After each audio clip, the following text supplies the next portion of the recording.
Your first single, Time's Up, was initially Pharoah Monch's record. Is that correct? Yeah, yeah. This cat Prestige, who went to later on become one of the hitmen for Puff. He produced a joint called Point of Views on my album as well. He was a Pharaoh stan. He was a Pharaoh Monch stan. Sorry, Pete, but he was a Pharaoh Monch stan. And dude didn't know how to work no machines or nothing like that. But dude was a heavy digger for records. He would find obscure samples. I would give him all the credit that he found Time's Up. You know what I'm saying? So anyway, he brought the sample or the loop over to Monch, and Monch played it in front of me because I would be at his crib all the time. We would either be pinning or we would just be chopping it up.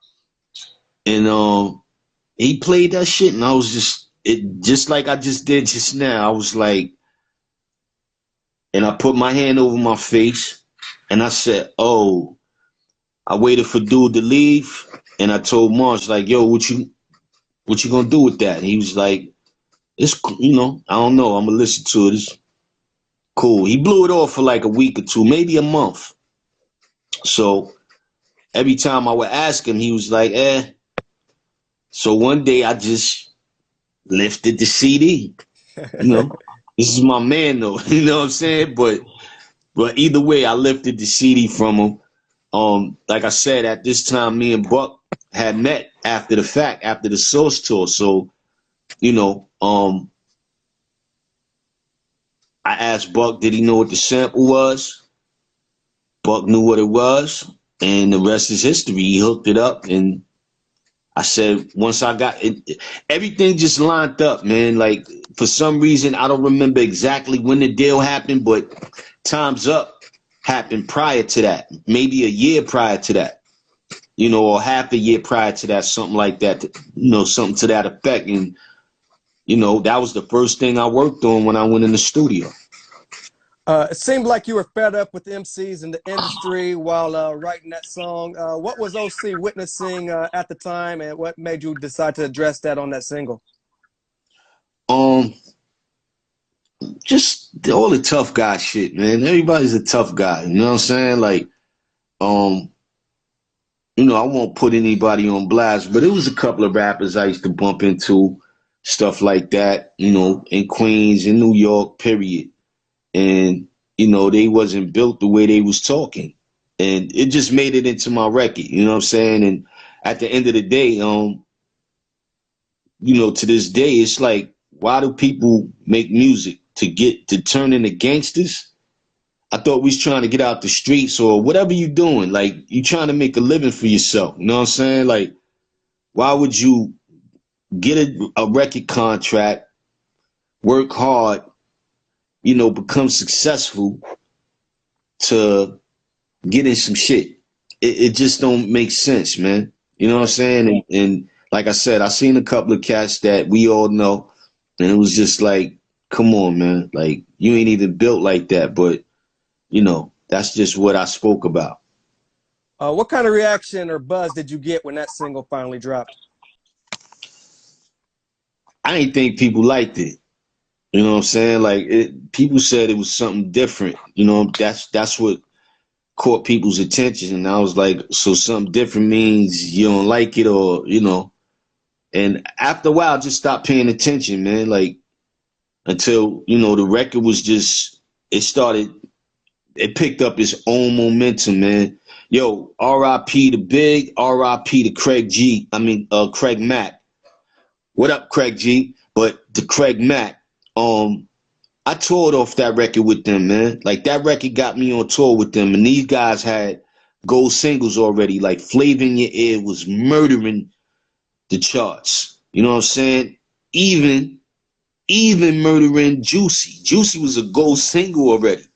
But every night when we would come out, Craig Mack was doing the song maybe 2-3 times in a row. And it was just like, wow. Like, I ain't never seen nothing like that in my life. You know what I'm saying?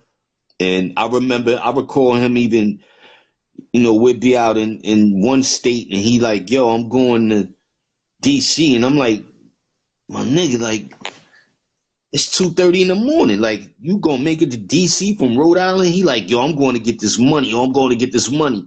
And, you know, he would head out to DC. You know what I'm saying? Like, he was doing 2, 3, 4 shows in a day, in a night.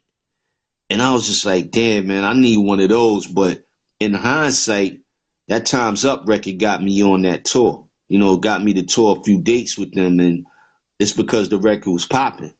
It wasn't popping like his, but it was popping. How much of that album was complete when you released that single?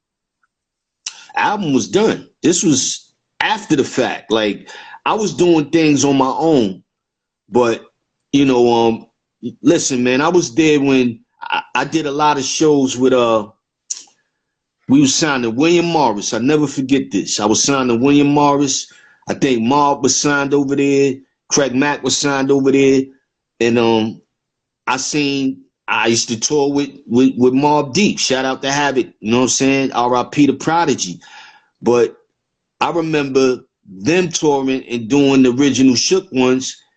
And, you know, we was on the road together, or we would crisscross with each other. And then they did the remix, and I didn't see them on tour no more. Like, their numbers went up, you know, their price went up, and it was a wrap. And that's what I was working towards.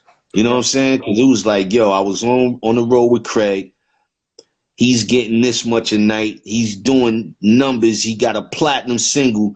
And then I seen Mob do it too. They put out that Shook Ones remix, and yo, I seen them get on fire, man. It just put that fire under my ass after that. Right. Before your album came out, you reunited with Organized Confusion on Less Organized with Q-Tip to further your buzz. What do you remember? What do you remember the most about that session? I don't even remember that session, man. I don't remember being in the studio.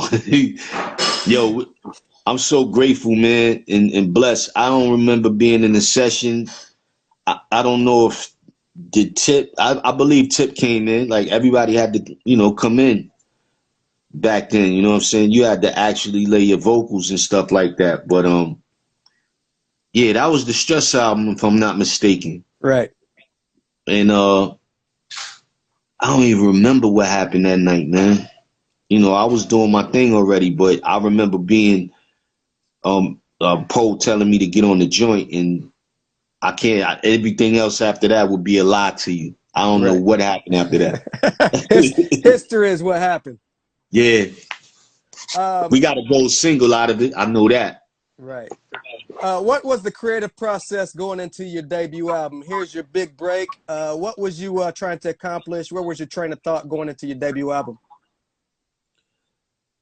It was all about skills, man. It wasn't about no money. It was pure love for the music. Like, and for people to get who I am, you know what I'm saying? Like, that was important to me, for people to understand who I was at that time. And, you know, just hopefully people like, yo, he's nice. You know what I'm saying? That's all anybody wanted, you know, back then, for people to acknowledge that you're nice. And, you know, everything else, when I didn't think about money, I made a ton of money. When I started, you know, paying bills and worrying about bills, that's when the paradigm shifted. You know what I'm saying? But yeah, it was just about me being nice on the mic. That's all.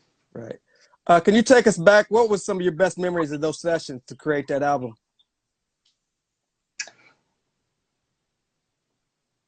I remember, I mean, to this day, I just never like having a gang of people. I tried that a couple of times, having a whole bunch of people in the studio with me. But anybody who produced on that album would tell you, DJ OG, who's one of my digging members, Finesse, Buck, March, Prince. If they came in with somebody, or I would tell them ahead of time, like, just come in by yourselves. If it wasn't family, I needed that peace in the studio. You know what I'm saying? And on top of that, you know, back then you talking about reel to reels, analog, stuff like that, DATs, and all that shit costs money, man. So I didn't like wasting time in the studio. You know Right. what I'm saying? My process was get into it, get in the zone, you know, have a rapport with your engineer, you know what I'm saying? And I think around that time we was using Duro before Duro was popular. Duro was an assistant to the guy we was using in Battery Studios, his name was Tony Somalios, and Duro was his assistant. And how funny things changed, though. I remember Tony used to talk crazy to Duro, and Duro became the man later on. You know what I'm saying?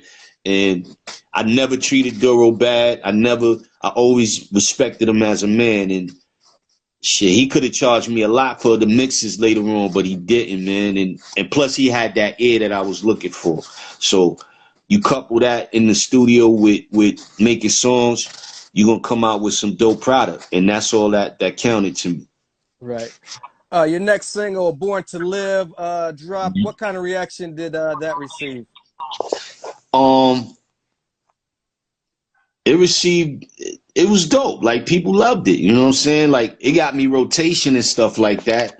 Things I wasn't looking for it to do. It was just the vibe of the music. But then P Rock and CL Smooth dropped they joint. Whew. And it was crazy because they used this, you know, we all used the same sample. But the difference between my joint and theirs was a lot more commercial. It was dope. Theirs was more commercial than mine, more commercial appeal, and mine was more raw. You know, drum wise. You know, if you put the two together, and I say all that to say, man, it was just their record helped me as well because we had the same sample. Like I said, you know, so you know, I did a lot of shows off of that record. Right. When the album dropped the fall of 1994, what was the reaction like from the general public? Um,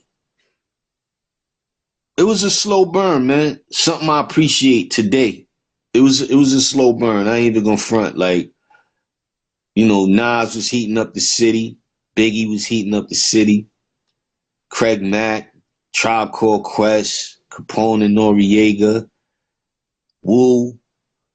Oh man, like Naughty. Yo, it's too many to name. Like Redman, EPMD still putting out gold plaques and projects and going gold in 5 days. Like, this is the stuff I'm competing against.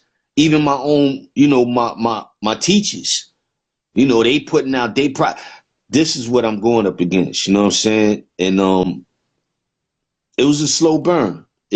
For me, I would say it took like 10 years, man, for people to really understand and get, you know, on my own who I was and who I am. Right.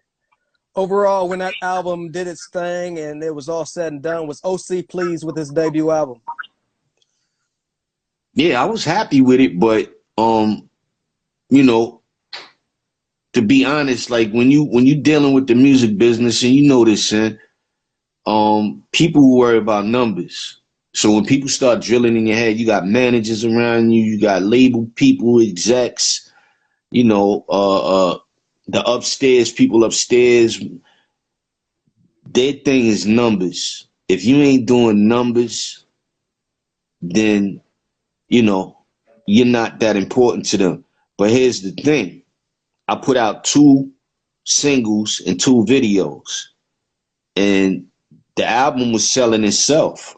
You know, I wasn't a commercial artist, so to do 100,000 was a success for me.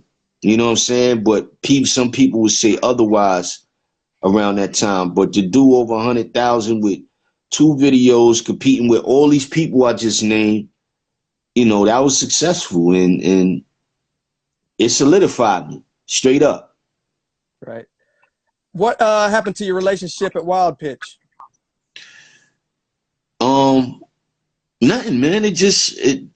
I was ready to be out after that. Like, yo, between albums, let me see, 94 to 97, I did shows for 3 years straight. Like, I was doing shows for 3 years straight. You know what I'm saying? Like, I was eating. But it was time for me to do my sophomore record, and which was Jewels. And, I think I started demoing stuff myself out of my own pocket, you know what I'm saying? And because I knew I had to put out I had to hit that proving ground. My debut was what it was, but to get rid of that sophomore jinx, I had to put out a second album that people was messing with. Like, really, like, he solidified his spot. You know what I'm saying? And that's what I did. Right. While you were touring for 3 years, getting ready for this sophomore album, you also landed some stellar performances. How did you get with the Crooklyn Dodgers? And can you take us back to that session? Man, that was premiere. I think J. Rule was hot at the time. He was heating up. I think they stepped to Preem and Premier and told him, damn, what's this guy's name? Anyway, an executive stepped to Preem and basically had these names on the paper and was like, yo, I need these three guys right here. And this is what Preem got together. And, just by destiny, fate, man, it happened. You know what I'm saying? Like, got the call, came in, Chubb Rock, I never forget, me and Rue, came in there with Chubb and Preem, and Chubb knocked this joint out in like 10, 15 minutes and said, yo, I'm out, peace. And me and Rue looked at each other and said, oh, shit. And Preem, I think, got a little pissed because we was like, yo, we coming back tomorrow. He was like, nah, man, we got to finish this record. Spike is on me. And I was just like, we can't do nothing right now. Like, how you come behind that? That's why the order is the way it is. You know what I'm saying? I think I came in, I probably snuck in after that. It was like, I don't know if Rue ready, Preem, but I'm going to lay my verse. And, that's how the order came about, and that's how the record came about. Was there ever a plan to make a whole album with that version of the Crooklyn Dodgers? What do you mean? Like, form a group. Like, I think the first one was Special Ed, Master Ace, and Buckshot. And I think they were supposed to form a group off of that momentum, but never materialized. So I was just wondering, was that second version ever supposed to materialize into a super group? Nah, not at all. But I guess a couple of years or a few years later, people was trying to tour us all together, like the Crooklyn Dodgers, the original Crooklyn Dodgers, and the second Crooklyn Dodgers, which was me, Rue, and Chubb. And we performed that once in Prospect Park, I believe, all together. Like, they came out and did their version, and we came out and did our version, and we were all on stage together. I don't know how people looked at that, but that was super monumental for me. You know what I'm saying? Like, to have me, Ed, Ace, Chubb, Buckshot all on the stage at the same time. Like, it's only been done once. Like, we could tour together right now with that, and then break off and do our own stuff, because everybody got solid backgrounds when it come to music. Right. You also landed on the New Jersey Drive soundtrack in '95 with "You Won't Go Far." What do you remember most about that? Well, that was my somebody stepped to me for that, and I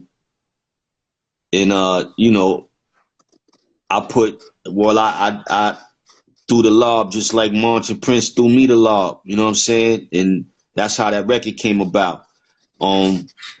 Again, I got quite a few gold plaques, but not my own shit. You know what I'm saying? Because we caught a gold plaque behind that, thanks to Total's record, Can't You See? Like, it was part one, it was volume 1 and volume 2, and I believe we ended up on volume 2, if I'm not mistaken. So them going gold made the whole project go gold. You linked up with a future member of the TRCC crew with yourself. Brainstorm PSK. What do you remember about that session? Oh yeah, that was Nessa's EP album. Man, I remember him telling me, "Yo, I got an idea." I'm like, "Word, cool." And he was like, "I need you to do this. I need you to write a verse intro leading up into this joint." And then then he dropped the bomb on me like, "Yo, I got this Brainstorm record I want us to do." And I'm like, "All right, cool. You know, I'm comfortable with my crew member." Then he threw KRS in the mix, and I'm like, "Oh shit! Like, you seriousness?" I was shook, man. I ain't even gonna front. When Chris came in and did his part, he did a chub rock. I laid my part. Ness laid his, and Chris came and did his and left. Like, he did quickly. And I was just like, you know, this is my idol. You know what I'm saying? Like, this is a guy I ran into a few years prior in the Village while he was shooting the album cover for Blueprint. I ran into KRS-One and I told him, "Yo, I'm gonna see you one day, you know, on that stage." And not battling wise, you know what I'm saying? Right. But, you know, we gonna be peers soon. I'm gonna be one of your peers. And he was like, "All right, shorty." And I kept it moving. Still heating up. We haven't even got to your sophomore album yet. You're still dropping joints. Men vs. Many with Mike Geronimo. Oh man, Mike is my dude. So I never forget that session. It took us a while to finish the record because I believe Flush was playing. Flush was going back and forth, coming in, doing one line, two lines, and I remember Mr. Wall getting upset because he had to finish the record. Plus, he wanted to get the rest of his bread from that. You know what I'm saying? And he wanted to get paid out, and it took us a while to finish that record. You know, I think I had my parts done already, and then I had to come back after, you know, Flush laid his last verse and closed it out and did what I did, and, you know, rest is history. I mean, me and Mike used to hang tough, so you talking about a lot of drunk nights, a lot of go out of town nights, a lot of flights, you know, just hanging, you know, and most likely it was fun. Right. Metal Thing, Street Smarts, and Pharaoh Monch. Oh man, shout out to the FT. Me and him just shot each other kite earlier, man. Shout out to FT, man. Dude dude then went through some trials, but I'm not putting his business out there. But at the end of the day, this guy he's super incredible. He said something about me being incredible, but he don't even understand. Like, you know, that record, I told him earlier, what I will say is that we're in the history books together. Like, you know, that song is going to be around longer than me and you live. You know what I'm saying? Like, it's in the books, my dude. So shout out to FT and yeah, Pharaoh came in and did his thing. I never forget that. I think we did that in D&D. And, you know, March is I idolize March to this day when it comes to, you know, his pen game. So, you know, you already know what he did. No doubt. So at this point, how does the deal come about with Payday? Man, I'm gonna say I met this guy named Mr. Dave through J-Rule. Mr. Dave is one of the Gangstar Foundation dudes in the Gangstar crew. And I think it was around this time the conventions was going on, or damn, I forgot the name of it. Something like How Can I Be Down and all of that. Like, but this was something happening in the city. Anyway, make a long story short,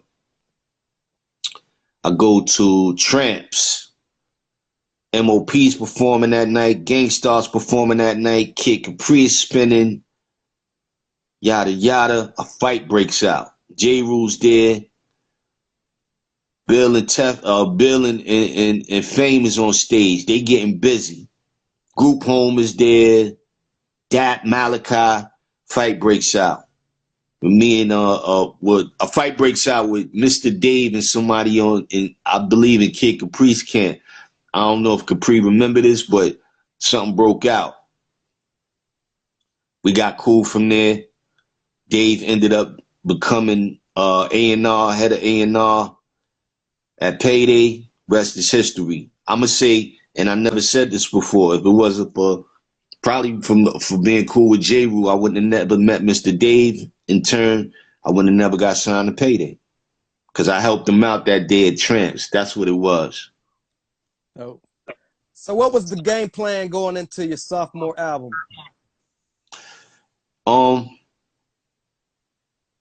By this time, you know, like I said, it's momentum. I'm doing a lot of shows. You know, I'm doing my thing. And the first album, I couldn't get a lot of players on the album. You know what I'm saying? I couldn't get a lot of producers that I wanted to work with. You know, so probably the same producers Nas worked with. You know what I'm saying? I couldn't get these guys. You know, that chance came around later on. You know, I got with Preem. I got with Beat Miners. I remember Lord Finesse playing me The Message. The Message was a record already. Finesse had that record already before he gave it to Dr. Dre. But Finesse recorded a record called The Message early on with Tammy Lucas and Rel. Everything you hear on Dr. Dre's song is the same exact thing. He just changed Tammy and put Mary on it. And I begged Ness for that record, man. He's like, nah, I'm holding on to this. Oh, I feel something with this. And I was like, cool. In turn, he played another sample. Played Joel's sample. He didn't like it. I said, yo, you bugging. Nah, I could hook something up better. I'm like, if it ain't the record with Tammy and Rel on it, and this one that you playing me, I don't see you topping that. I told him, yo, chill out. I got an idea for that. Just loop it up for me, hook it up. He hooked it up. I wrote the title track to it. Premier ended up mixing the record for Ness because, you know, Ness wasn't feeling it at first. But then the rest is history, man. Freddie Fox, a.k.a. Bumpy Knuckles, he came up with the ideas for Win the G and MUG. Like, you know, I'm working with some special people on here, man. Like, you know, Preem, I think, did like 4 records on there. I think I only paid him for 1, but he just got into a zone with me and ended up doing 4 records, 3 or 4 records. He did the scratches on Dangerous as well. A lot of people don't know that, but it was produced by the Beat Miners, but Preem did the scratches on there. And yo, I just had fun with the album, man. Like, you know, I was feeling myself a little bit on that album.